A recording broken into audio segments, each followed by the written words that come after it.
అందరికీ నమస్కారం. మీనాకుమారి చదలవాడ. ఈరోజు ఆత్మ గురించి కొన్ని విషయాలు చెప్పుకుందాం. ఆత్మకు ఒక రూపం లేదు. శరీరం లోపల వెలిగే ఒక చిన్న జ్యోతి. ఆత్మకు ఆకలి, నిద్ర రెండు ఉండవు. మన శరీరంలో 5 వరల మధ్య ఆత్మ నివసిస్తుంది. అవేంటంటే అన్నమయ, ప్రాణమయ, మనోమయ, విజ్ఞానమయ, ఆనందమయ.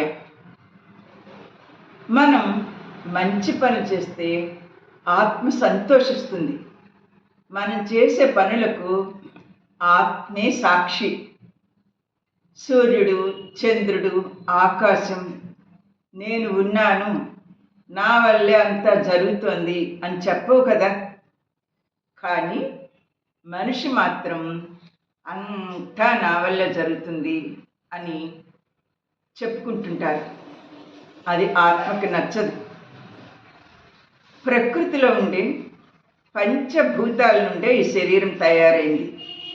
ముఖ్యంగా వాయువు నుండి మనసు తయారైంది. అందుకే ప్రతి క్షణం అసలు కుదురుగా ఉండదు. ఆత్మ జీవుడిలో ప్రవేశించి అంటే జన్మించినప్పుడు గత జన్మలో సంగతులు ఏమీ గుర్తుండవు.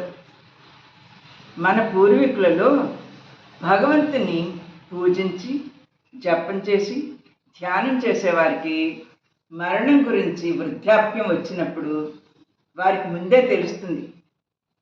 ఉదాహరణకు మా నాన్నగారు, వారు వాళ్ళకి సంబంధించిన వాళ్ళందరితో మాట్లాడటం, వాళ్ళతో ఒకసారి పిలిపించుకోవాలనుకోవడం, ఎవరికి ఏది ఇవ్వాలో అన్నీ ముందుగానే తీర్మానించుకోవటం, ఇవన్నీ కూడా జ్ఞానులకు తెలుస్తుంది. వాళ్ళు మరణం గురించి భయపడరు. బంధాలు శాశ్వతం కాదని ఆత్మకు తెలుసు. పుణ్యకార్యాలు చేసిన వాళ్ళకి, ధ్యానాలు చేసిన వారికి, దైవ కార్యాలు చేసిన వారికి, సేవా కార్యక్రమాలు చేసిన వారికి మరణించినప్పుడు దేవదూతలే స్వయంగా వచ్చి స్వర్గానికి తీసుకెళ్తారు. వారికి నరకయాతనలు ఉండవు. కాబట్టి ఆత్మ గురించి నాకు తెలిసిన కొన్ని విషయాలు గ్రంథాల్లో చదివాను. మన భగవద్గీతలో వచ్చింది. ఈ విషయాలు మీకు షేర్ చేసుకుంటున్నాను మీతోటి. మీకు నచ్చినట్టయితే like, share and subscribe. Meena Kumari Chadalavada. నమస్కారం.